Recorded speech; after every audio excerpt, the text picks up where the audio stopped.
না হুয়ে।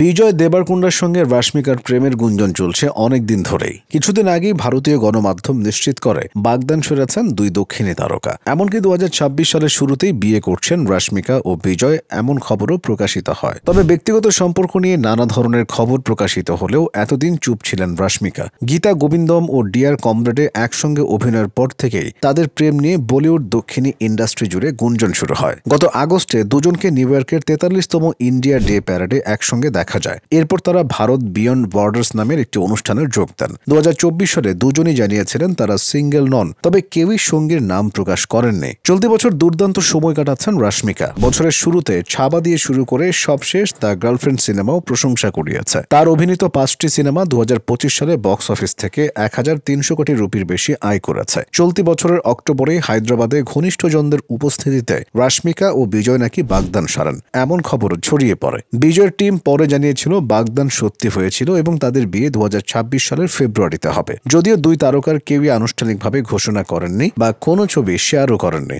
গত বছরটা পুষ্পা 2 সিনেমা দিয়ে দারুণভাবে শেষ করেছিলেন রাশমিকা। চলতি বছরটাও যেন সেখান থেকে শুরু করেছেন। চলতি বছর তার অভিনীত 5টি সিনেমা মুক্তি পেয়েছে, যেগুলোর মধ্যে আছে বড় দুটি হিট ছবি। সব মিলিয়ে 2025 সালে রাশমিকায় ভারতীয় সিনেমায় বক্স অফিসের রানে।